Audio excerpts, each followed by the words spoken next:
Good morning, Alex and friends. I'm Grace. Today is Monday, August 17th, 2026, and you're listening to Alex's News.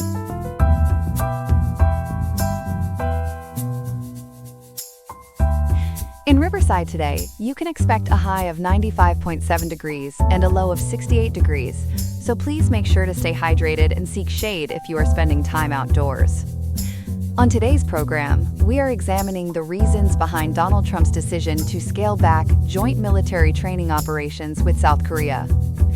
We are also investigating the factors contributing to the severe wildfire emergency currently impacting the western United States.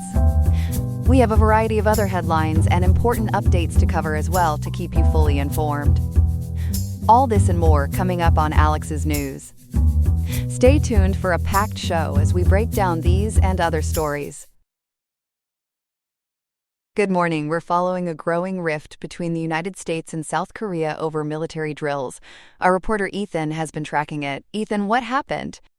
Good morning, Grace. As of today, August 17th, President Trump has ordered the Pentagon to, quote, substantially reduce, end quote, joint military exercises with South Korea. According to NBC News, France 24, and the Australian Financial Review, he made the announcement on Sunday through Truth Social. He said he'd instructed Secretary of War Pete Hegseth to scale back the drills. It's a striking move that's caught a lot of people in Seoul off guard. Did Trump explain why he wants these drills cut back? He gave two main reasons. First, Trump claimed South Korea refused to help the U.S. with what he called the denuclearization of the Islamic Republic of Iran. NBC News referred to that as the war in Iran.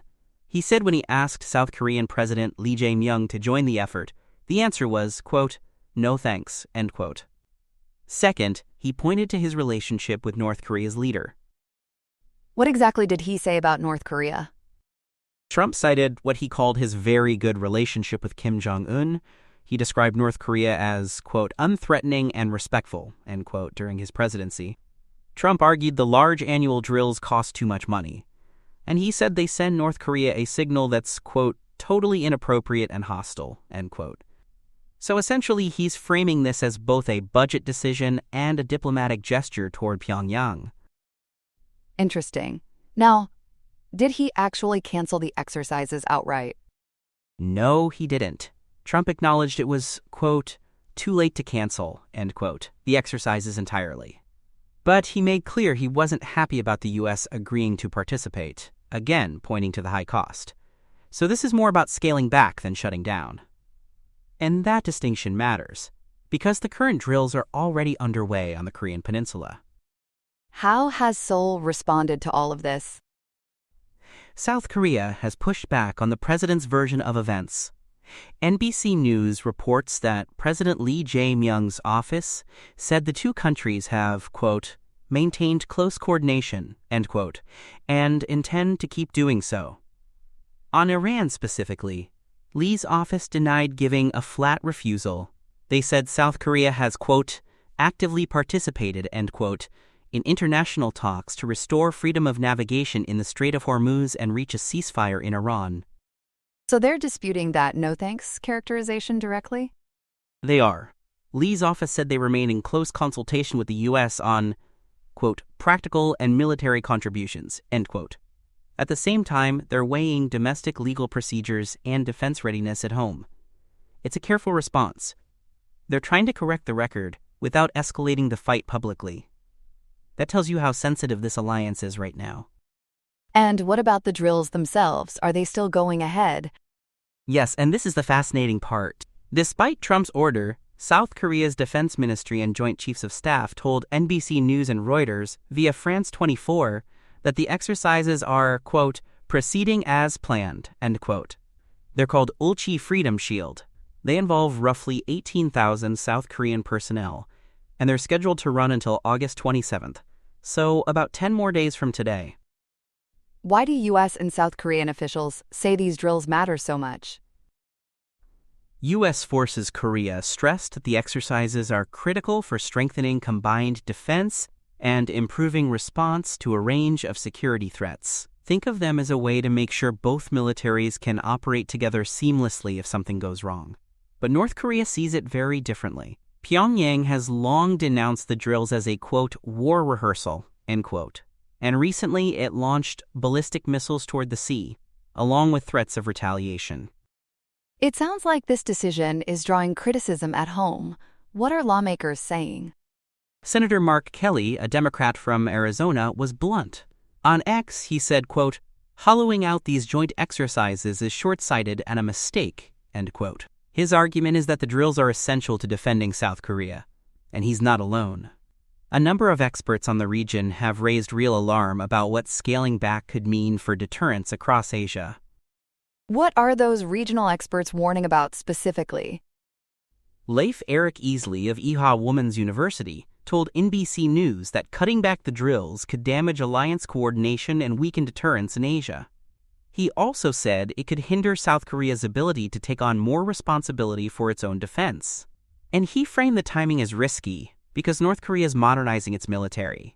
It's also profiting from its growing partnership with Russia, which raises the stakes considerably. You mentioned Russia. How does that connection factor in here? It's a big part of the strategic picture. Victor Che of the Center for Strategic and International Studies told France 24 that Trump may be using this as leverage. The goal would be to slow the growing ties between North Korea and Russia. And those ties are significant. North Korean troops have reportedly fought alongside Russia in Ukraine and provided missiles used in attacks on Zaporizhia. So some analysts think there's a strategy behind this, not just frustration? That's one reading. Jenny Town of the Stimson Center suggested to France 24 that this might be a haphazard attempt by Trump to create a diplomatic opening with Pyongyang. In other words, a gesture to draw Kim Jong-un back to the table. But the word haphazard is doing a lot of work there. The concern is that even if the intent is diplomatic, the execution could undermine the alliance in the process. Is this the first time Trump has clashed with Seoul? Or is there a history here? There's definitely a pattern. France 24 reports this friction fits into a larger series of disputes. Trump has repeatedly clashed with Seoul over the cost of stationing 28,500 U.S. troops in the country. So the complaint about expensive drills echoes a long-running grievance. This isn't coming out of nowhere. It's part of a broader tension over who pays for what in the alliance. Are there economic disagreements feeding into this too? Yes, and they may matter more than people realize. A former Trump administration official told Reuters that the president is frustrated by what they called the Lee government's, quote, intransigence, end quote, on economic issues. That includes a lack of transparency around a $350 billion investment deal. There's also an ongoing investigation into Coupang, the U.S.-listed company, over a data leak. So the strain runs across both security and trade. Before we go, is there anything shifting on the military hardware side? There is, and it's notable. NBC News reports the U.S. recently pulled its last aircraft carrier in Asia, the USS George Washington, to the Persian Gulf. It's replacing the USS Abraham Lincoln. That repositioning comes right as this diplomatic tension with Seoul is peaking. Taken together, the reduced drills and the naval shift raise real questions about America's military posture in the region going forward. So what should we be watching for in the coming days? The immediate thing is whether Ulchi Freedom Shield really does wrap up as planned on August 27th. Then watch how Seoul and Washington reconcile these very different accounts of what was said about Iran. And keep an eye on North Korea's response, given those recent missile launches and threats. This is a moment that could reshape one of America's most important alliances, and it's moving fast. Really important reporting. Ethan, thanks for breaking it all down for us. Happy to, Grace. I'll keep following it. Good morning. Our top story this hour is the wildfire crisis burning across the western United States. As of today, August 17th, active blazes have consumed more than 3.8 million acres. Here to walk us through it is our reporter, Chloe. Chloe, just how bad is this right now? Grace, it's about as serious as it gets. According to the National Interagency Fire Center and Utah Public Radio, firefighting resources are stretched to their absolute limits. Nearly 30,000 personnel are assigned to incidents nationwide. And the NIFC says the national preparedness level hit level 5, the highest possible, back on July 18th. So we've been at peak activity for about a month now. Level 5 sounds alarming. What does that actually mean for the people fighting these fires? It means the country is essentially maxed out. When we're at level 5, most available crews and equipment are already committed somewhere, so there's very little slack in the system. That's why you're seeing military units and even international help getting pulled in. It's a signal that the fires are outpacing the normal seasonal response, and managers have to make tough choices about where to send limited resources. Let's start with Nevada. I understand 2 fires blew up near Reno over the weekend. That's right, according to KUNR Public Radio and Utah Public Radio. The Bug Fire and the Fred Mountain Fire both sparked near Reno and grew astonishingly fast. These were wind-driven fires. The Bug Fire jumped from 6,500 acres to 17,000 acres, and the Fred Mountain Fire went from just 40 acres to 1,400. Together, they forced more than 5,000 people to evacuate. More than 5,000 people. What are officials telling those residents to do? Truckee Meadows Fire Chief Richard Edwards urged everyone to watch the perimeter maps very closely. He warned that these fires were traveling, quote, extremely fast, end quote, and that anyone in a go zone, the red evacuation areas, needed to leave immediately. That kind of language really underscores how little time people had. When a fire is moving that quickly, waiting even a few minutes to grab belongings can be dangerous. And where are those families going? Are there shelters set up? Yes, 2 evacuation centers opened right away. One is at the Evelyn Mount Northeast Community Center, and the other is at the Reno Sparks Livestock Event Center. What's really striking about that second location is that it's housing more than 300 animals, including pigs, goats, and horses. In rural areas around Reno, people often have livestock, so evacuating isn't just about the family, it's about the animals too, and that adds a whole layer of logistics. Now, you mentioned the Pacific Northwest is really the center of all this. What's happening there? The Pacific Northwest is the epicenter of the current crisis. According to Utah Public Radio, Washington and Oregon are seeing the highest concentration of activity by far. There are more than 20 fires burning in Washington and 30 in Oregon. The blazes around Spokane have been especially devastating. They've forced the evacuation of more than 60,000 residents and destroyed over 700 structures. 700 structures lost. That's whole neighborhoods. How are crews even keeping up with that scale? It's taken a massive mobilization. The NIFC reports 29,548 personnel are currently assigned to incidents, and that includes military support. 240 soldiers from the 7th Infantry Division's 1st Battalion, 23rd Infantry Regiment have been deployed to the Maude Wright Fire. So we're now seeing active-duty troops working alongside traditional wildland firefighters, which tells you how deep the demand is running this summer. You also mentioned international help. Who's stepping in from outside the country? Canada has sent assistance. 2 large air tankers and what's called a bird dog aircraft came down from Manitoba, Canada, and deployed to Boise. A bird dog is essentially a lead plane that guides the tankers and coordinates where they drop retardant. When you see other countries sending aircraft and crews across the border, it really drives home that this is a shared emergency, and North America's fire agencies often lean on each other during peak seasons. Chloe, this has clearly come at a terrible human cost. Can you tell us about the firefighters who've been lost?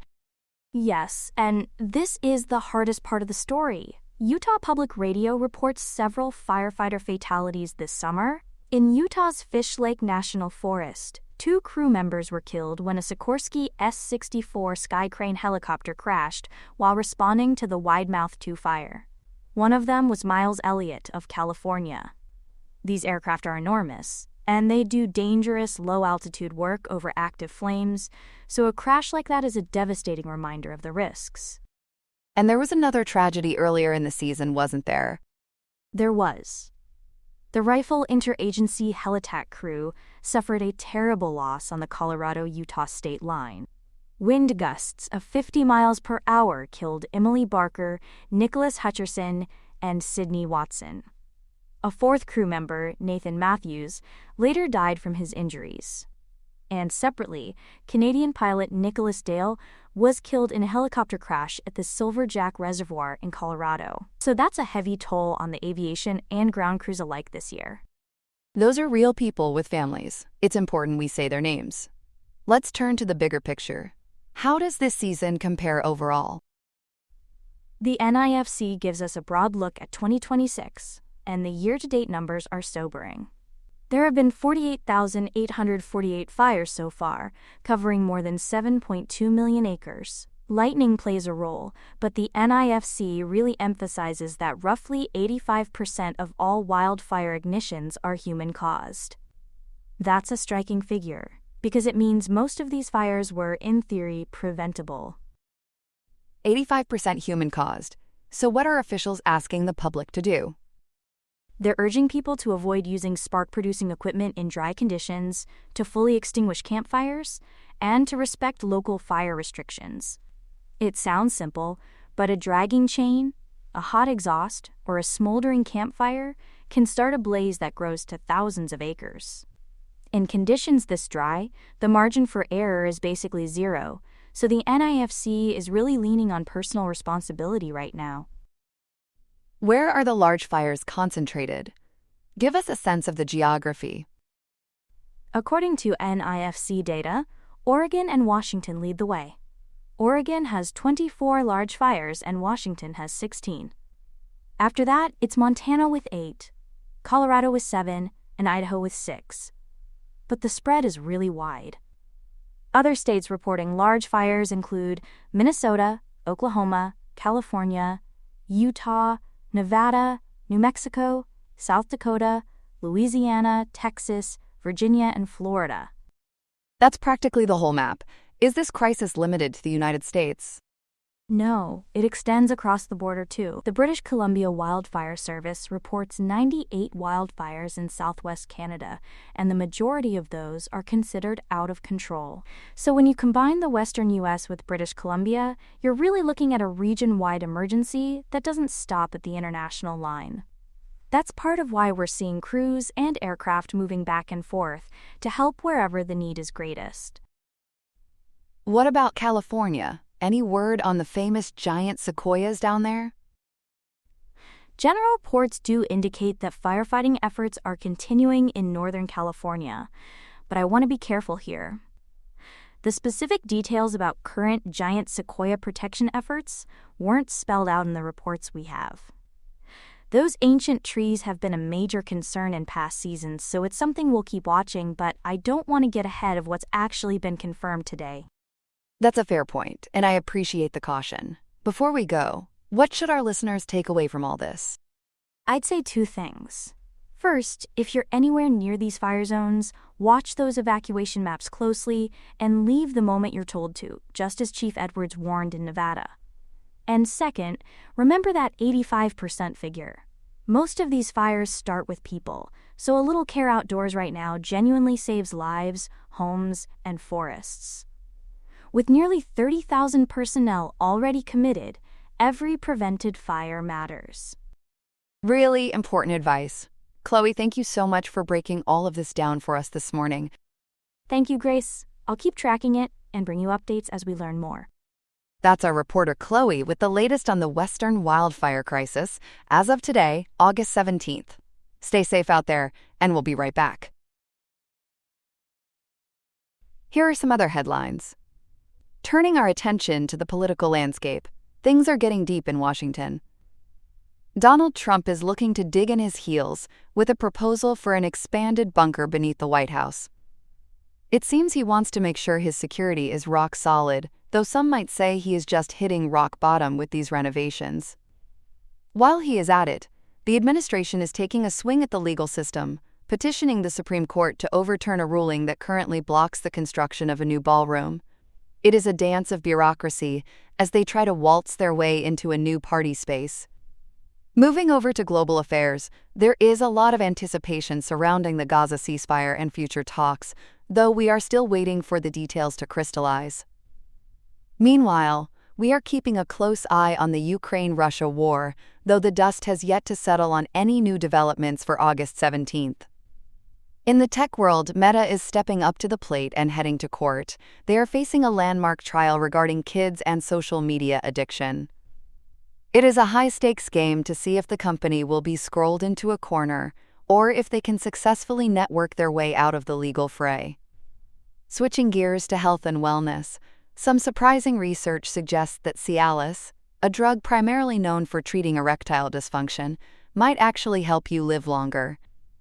It turns out this medication might be a real lifesaver, giving patients a reason to stand tall and stay in the game for a few more years. Finally, we take a look at the environment. While the West is battling the heat, states are struggling to find a common ground to implement consistent wildfire protection rules. It is a real trial by fire, as officials try to spark a consensus on how to keep these blazes from spreading. They are hoping to put out the political flames before the actual fires get out of hand. That is all for our quick look at the latest. Stay tuned as we keep you updated on these evolving stories throughout the morning. That's all we have for now. Today's episode was made by Alexander King with Claude Opus 4.8, Gemini Pro 3.1, Gemini Flash 3, and Google Cloud Text-to-Speech. I hope you have a great day. I'll see you tomorrow, Alex.